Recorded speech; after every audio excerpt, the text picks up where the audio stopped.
Man, I had to go outside and go for a walk before I did this video to cool off. And I'm still pissed off. I'm still pissed. This was straight up sabotage. Stephanie White, you are a bum. Aaliyah Boston, you are even more of a bum. You are a $6 million piece of garbage out there. Your ass can't make a layup. You refuse to pass the ball to Caitlin Clark. You stink. You stink. You've been intentionally not passing the ball to Caitlin Clark for the last 7-8 games. We've been watching and counting. I've been watching your ass not pass her the ball. You can't make a layup to save your life. You just as garbage at layups as... The Indiana Fever just lost to a team that had dropped 8 of its previous 11 games, and the box score doesn't even begin to tell the story. Caitlin Clark finished with 10 points on 4 of 15 shooting. Kelsey Mitchell dropped 37. But here's what everyone missed. The first play of the game was designed for Mitchell, not Clark. The generational talent who's been climbing the MVP ladder all season long was reduced to a decoy from the opening tip. And by the time the fourth quarter rolled around, Clark had completely checked out.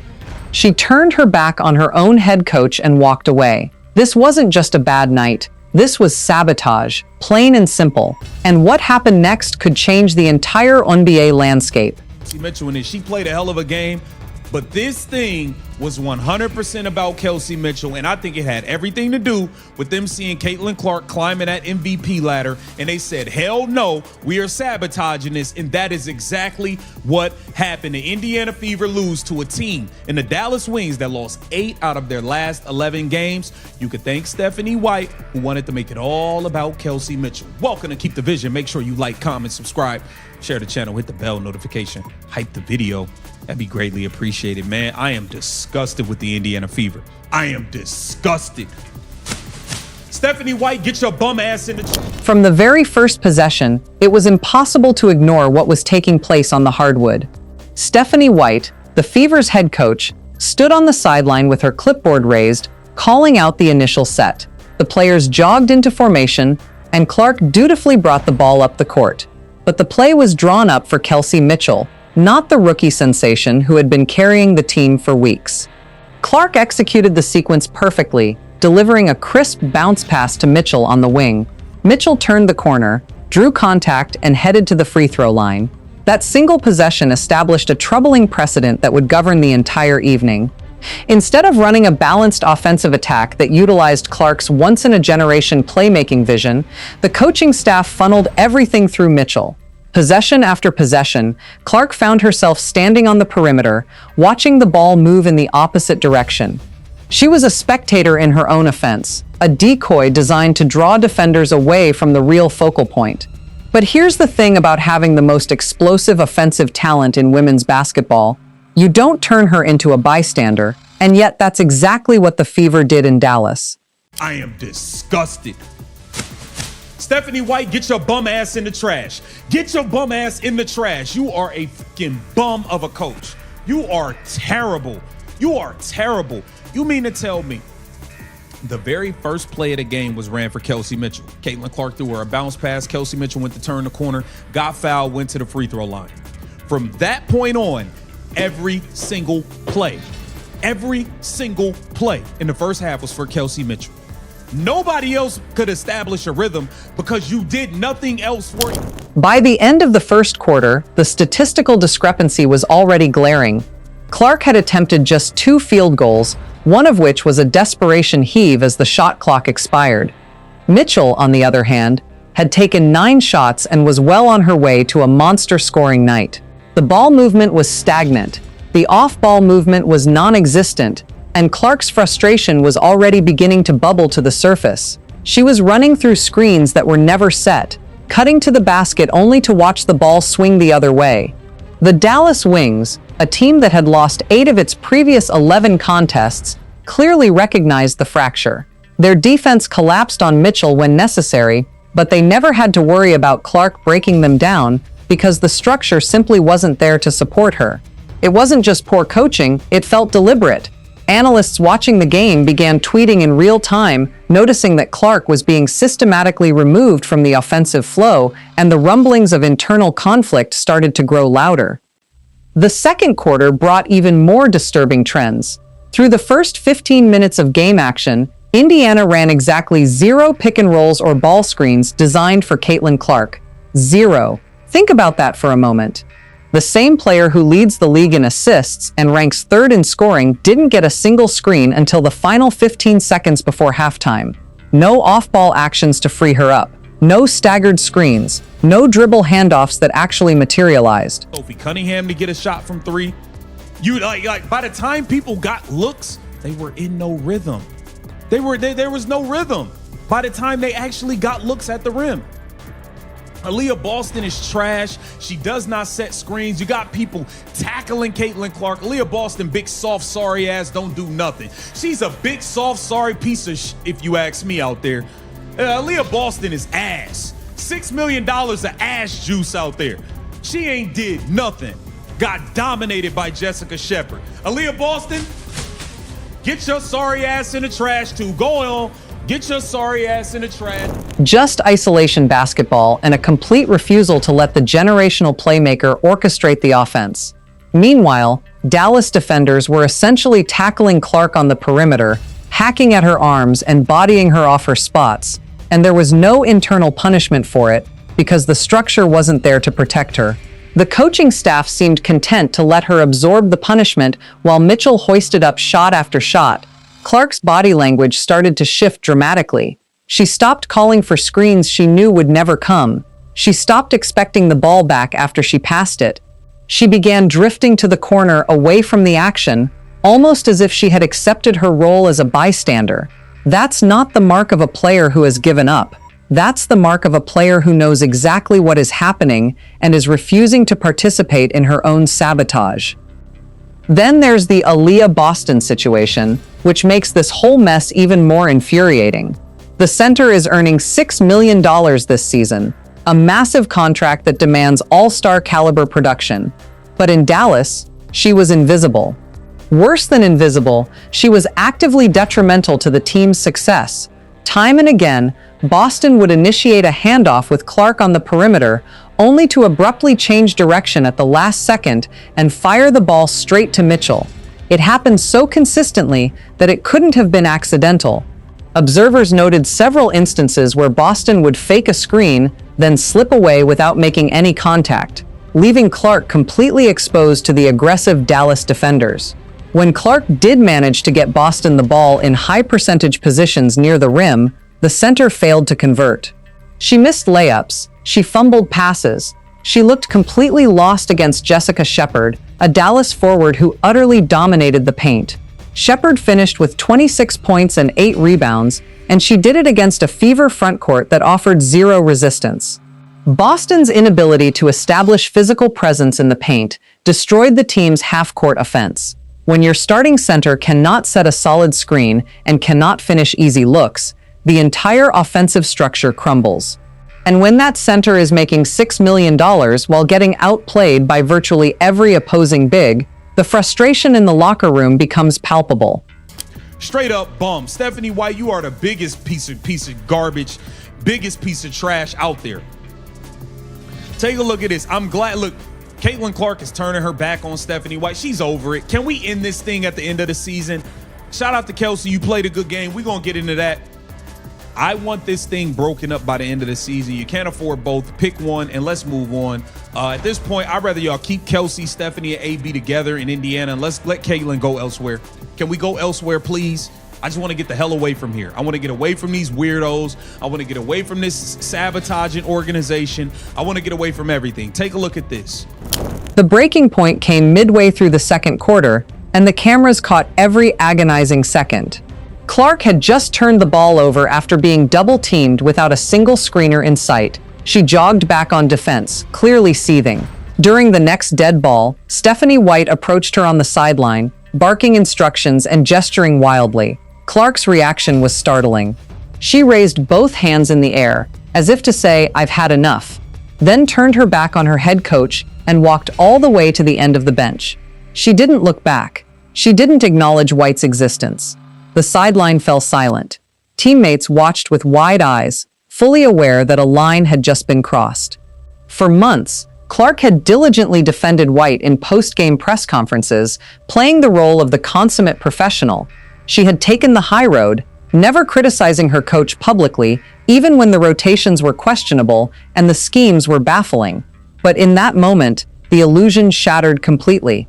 The mutual distrust between coach and franchise cornerstone had reached a boiling point, and there was no hiding it from the national cameras. White stood motionless, clearly taken aback by the public display of defiance. She didn't approach Clark again. She didn't try to mend the rift. She simply turned back to the court and continued coaching as if nothing had happened. But everyone watching knew that something fundamental had shifted. By the third quarter, Clark had mentally checked out. She was going through the motions, running the floor without any real purpose. Her shots were off balance. Her passes lacked their usual zip. The vibrant energy that defines her game had been completely drained. She finished the night with just 10 points on 4 of 15 shooting, including an abysmal 2 of 8 from beyond the arc. Perhaps the most telling statistic of all was the free throw line. Clark attempted exactly 1 free throw during the entire game. 1. For a player who thrives on attacking the basket and drawing contact, that number is almost incomprehensible. It tells you everything you need to know about how completely the offensive strategy erased her signature aggression. When she did try to force the issue in the third quarter, driving hard into traffic, she was met with brutal contact that went uncalled. The referees weren't bailing her out, and her own teammates weren't giving her the screens she needed to create separation. She was left isolated, exposed, and utterly ineffective. The frustration on her face was unmistakable as she walked back to the huddle during timeouts, staring blankly at the floor while White diagrammed more plays for Mitchell. Look at her. Look at her. She don't want to hear it no more. Now look at Stephanie White when Caitlin Clark has the ball right here. She don't even want Caitlin to have the ball. She want Kelsey to have the ball. You see that reaction from the coach? You see that? They hate each other, and it's okay. I'll be glad when this thing is over. I will be glad when this thing is over. Get Caitlin Clark the hell away from this team. Get her the hell out of here, man. Caitlin Clark don't want nothing to do with Stephanie White, and Stephanie White don't want nothing to do with Caitlin Clark, which is fine. Can we stop this whole kumbaya thing, this fake thing? Stop standing up for Stephanie White. Kelsey Mitchell, meanwhile, had a historic night. 37 points on 9 of 18 shooting.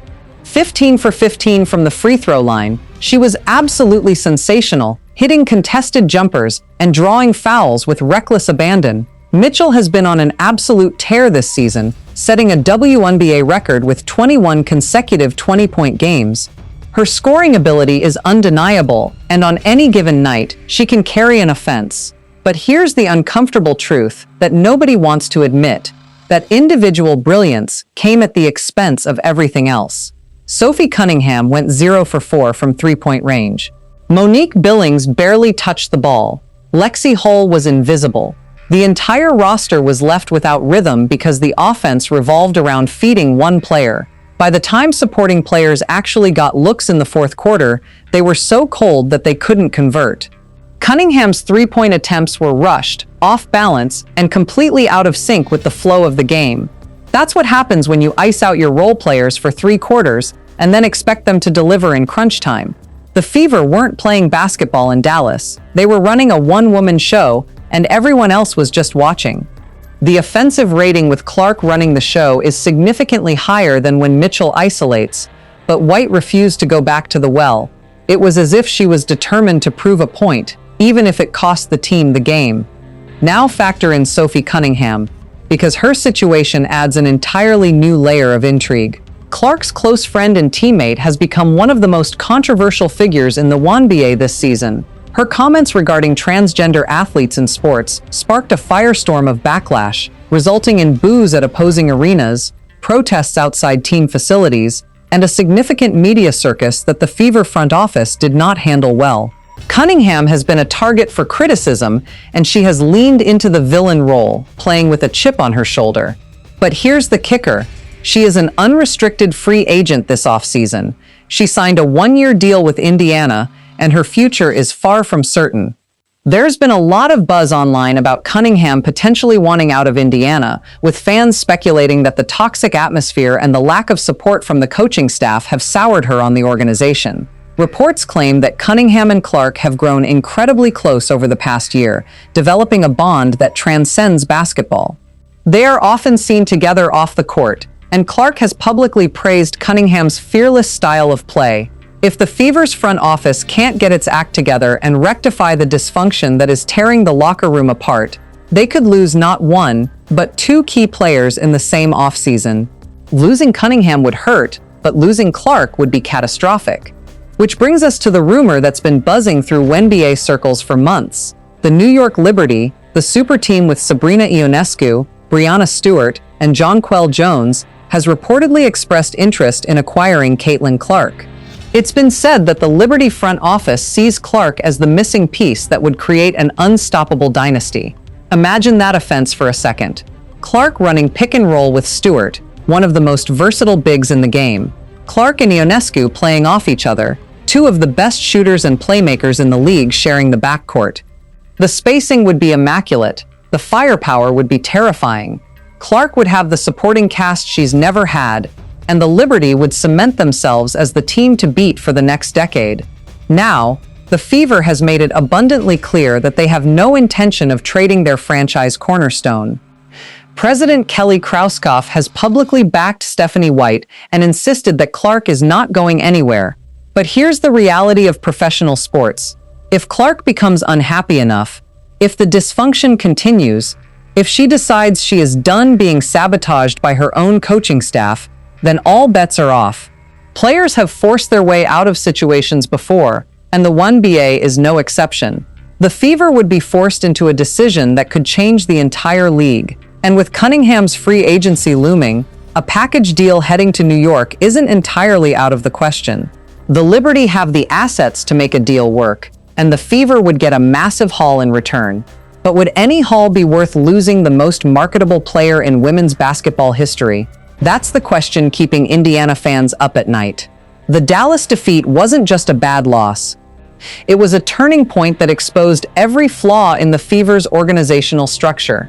The front office has been publicly defending White, but the pressure is mounting from every direction. Dave Portnoy has called for her firing on social media. Y'all had to go Kate for her at the podium. Y'all lost to a team that lost 8 out of their last 11 games. Caitlin Clark didn't play well. You shot 1 free throw. That shows me you had a lack of aggression. I felt like you checked out in the second quarter, to be honest. I watched you check out. They ran everything for Kelsey Mitchell. You came down the court. You wasn't even looking for no ball screens no more because you knew they wasn't coming. And you know once you pass the ball, you're never getting the ball back. You know that. If we all know it, you know it too. You know Aaliyah Boston don't give you the ball when you give it to her. You know when you go for the handoff with Aaliyah Boston, she's going to do this and then go the opposite way and give it to Kelsey. You know that. Indiana's lieutenant governor has expressed outrage at the team's direction. Fans have flooded Twitter with the hashtag #FireStephanieWhite and video breakdowns of every missed cut, every avoided passing lane, and the undeniable moment Clark turned her back have gone viral. The consensus among analysts is clear. The league's biggest star is being purposefully suffocated by a flawed system that refuses to evolve. Clark has been the ultimate professional, never publicly criticizing her coach in interviews, but her actions on that Dallas sideline spoke louder than any post-game press conference ever could. She's tired, she's frustrated, and she knows exactly what everyone else knows. She's being held back by a coach who is more interested in featuring Kelsey Mitchell than winning basketball games. If the Fever don't make drastic changes, they risk losing the most valuable asset in basketball history. And if that happens, the Wnba landscape will shift irreversibly. Let's talk about the financial implications for a moment, because they cannot be ignored. Clark's jersey is the top seller in the league. She drives television ratings, attendance records, and social media engagement at levels the Wnba has never seen. She is the face of the league, the player that young girls and boys alike look up to. Losing her to a market like New York would be a massive blow to Indiana's bottom line, but it would be an even bigger blow to the league's competitive balance. The Liberty are already a super team. Adding Clark would make them virtually unbeatable. And while the Wnba would love the ratings that a Liberty dynasty would generate, the competitive integrity would be severely compromised.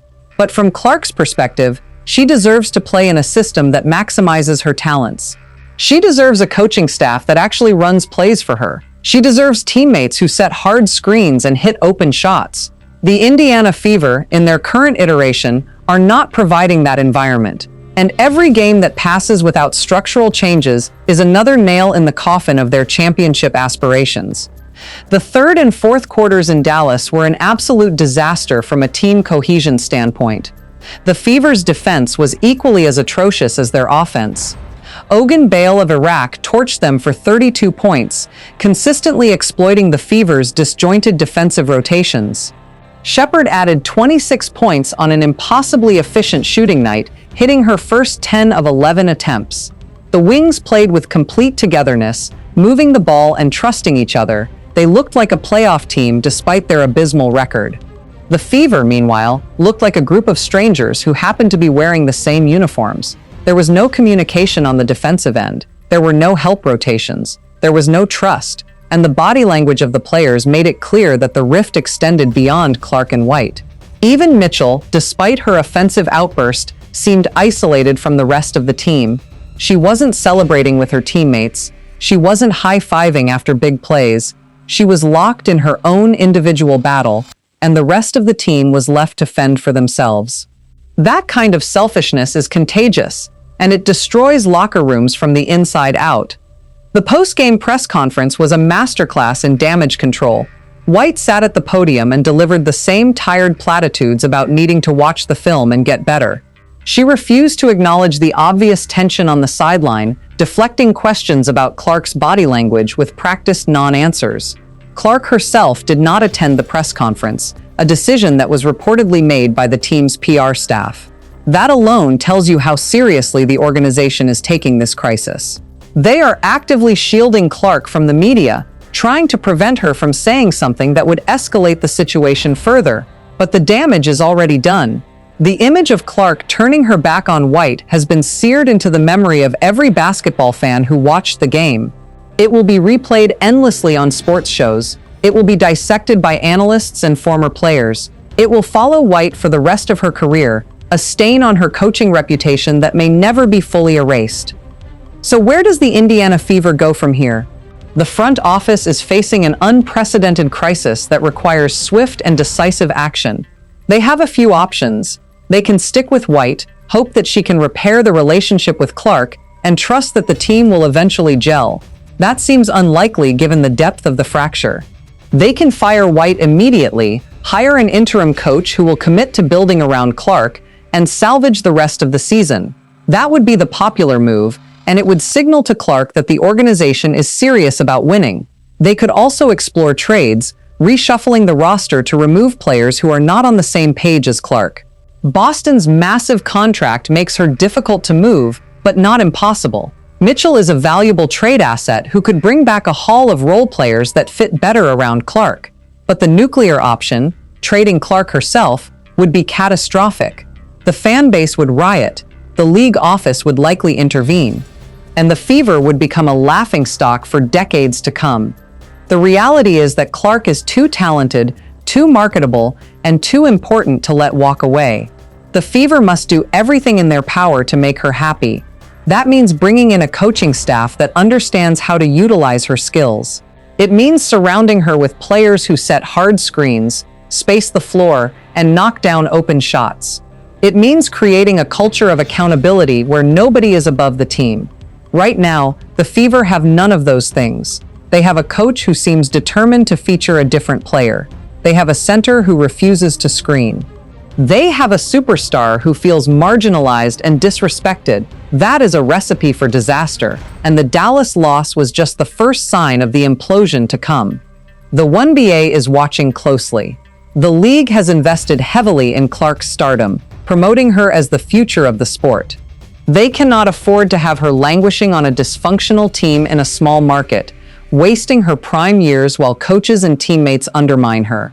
There is a very real chance that the league office could step in, unofficially pressuring the Fever ownership to make changes. It sounds like a conspiracy theory, but this is the same league that orchestrated the landing of superstars in major markets before. They understand the importance of narrative, and the narrative of Clark being held back by petty jealousy is a bad one for business. They need her competing for championships, not fighting for respect within her own locker room. As the Fever boarding the plane back to Indianapolis, the mood was reportedly somber. Players sat in silence, scrolling through their phones. Clark was spotted staring out the window, barely speaking to anyone. Mitchell sat several rows away, headphones on, ignoring the world. The team is fractured, and there is no easy fix. This isn't a problem that can be solved with a players-only meeting or a motivational speech from the head coach. This is a fundamental breakdown of trust between the coach and the franchise cornerstone, and only one of them can survive. Every game has been that. This girl body just shut down the last game, just like it did in the playoffs last year. And she plays 35 minutes. But she played well with her opportunities. They made it her a focal point. They made it a point to get her established. They made it a point to get Kelsey a rhythm. And when she got that rhythm, she kept it going. They never made it a point to get anybody else a rhythm. Sophie Cunningham, 0-4 from 3. By the time Sophie Cunningham got a look at the rim, the game was almost over. She had no rhythm. No rhythm. Monique Billings sucks. The biggest crock of dog shit for $800,000. I don't know how she's getting 8. She sucks. If White stays, Clark will likely demand a trade or simply play out her contract and leave. If Clark stays, White has to go. There is no middle ground. There is no reconciliation. The moment Clark turned her back on the sideline, she made it clear that she would not be lectured by a coach who refuses to put her in a position to succeed. The coming weeks will be the most important in Fever history. Ownership must decide which direction they want to go. Do they want to be a perennial playoff contender with Caitlin Clark as the centerpiece, or do they want to be a middling team with a disgruntled star and a coach who refuses to adapt? It should be an easy decision, but nothing about this situation has been easy. The front office has shown a troubling reluctance to hold White accountable, and that indecisiveness is costing them credibility with the players and the fans. Every day that passes without a statement, without a change, is another day that Clark wonders if she matters to this organization. Let's talk about the historical context for a moment. We have seen this movie before in the NBA and the Wnba. Superstars paired with stubborn coaches who fail to maximize their talents. The results are always the same. The superstar leaves, the coach gets fired, and the franchise enters a decade of irrelevance. The Fever are teetering on the edge of that abyss. Clark is the most exciting talent to enter the league since Diana Taurasi. She has the potential to break every record, win multiple championships, and elevate the Wnba to unprecedented heights. But she cannot do it alone. She needs a coach who believes in her. She needs teammates who support her. She needs an organization that is willing to bet its future on her. Right now, the Fever are failing on all three fronts. The Sophie Cunningham dynamic adds a layer of complexity that cannot be overlooked. Cunningham is a leader in the locker room, a player who brings energy and toughness. If she leaves in free agency, the Fever lose not only a rotation player, but also one of Clark's closest allies. That would leave Clark even more isolated, with fewer voices in her corner. The front office must prioritize re-signing Cunningham and making sure she feels valued. But that's difficult when the head coach doesn't seem to prioritize getting her the ball in rhythm. Cunningham's 0-for-4 night from 3 was directly caused by White's refusal to run actions for anyone other than Mitchell. She was cold, uninvolved, and frustrated. That's not a player who wants to stick around. That's a player who is already planning her exit. And what about the fans? The Fever faithful have been through a lot. They endured years of mediocrity before Clark arrived. Now that they have a superstar, they expect to be competing for championships. Instead, they are watching their team implode in real time. The fans are angry, and they have every right to be. They pay good money to watch Caitlin Clark do incredible things on the basketball court. Instead, they are watching her stand in the corner while Kelsey Mitchell hunts for her own shot. The product on the floor is unwatchable at times, and the drama off the floor is even worse. The Fever are hemorrhaging goodwill with their most loyal supporters, and once that trust is broken, it is incredibly difficult to regain. The Liberty rumors are not going away. In fact, they are gaining traction with every Fever loss. Clark's name has been linked to New York by multiple insiders, and while the Fever publicly denies any interest in trading her, the speculation persists. It's been said that Clark's camp has privately expressed frustration with the organization and that they are monitoring the situation closely. If the Fever fail to make a coaching change, Clark could request a trade by the end of the season. And if she does, the Liberty will be ready with a Godfather offer. Imagine the headlines: Caitlin Clark to New York, the biggest move in Wnba history. The league would never be the same. But let's not get ahead of ourselves. There is still time for the Fever to fix this. The season is not over. The playoffs are still within reach. But the window is closing fast. Every game that White coaches is another game lost in the battle for Clark's trust. The front office must act now, before the damage becomes permanent. They need to fire White and bring in someone who understands how to build an offense around a generational talent. They need to have honest conversations with Mitchell about her role and the importance of team chemistry. They need to challenge Boston to play with more physicality and commitment. They need to do all of this immediately, because the clock is ticking and the stakes could not be higher. The Dallas meltdown was a wake-up call that nobody in Indiana can afford to ignore. It wasn't just a loss. It was a declaration of war between a coach and her star player. It was a public humiliation that broadcasted the Fever's internal dysfunction to the entire world. And if the front office thinks they can sweep this under the rug and pretend everything is fine, they are delusional. Clark is not a robot. She is not a player who will simply accept being marginalized. She is a fierce competitor with a burning desire to win, and she will not tolerate a coach who stands in her way. The Fever must choose, and they must choose wisely, because the future of the entire franchise hangs in the balance. As the hours turn into days and the days turn into weeks, the pressure on the Fever front office will only intensify. The fans are demanding answers. The media is demanding action. And Clark is demanding respect. The organization has a decision to make, and there is no middle ground.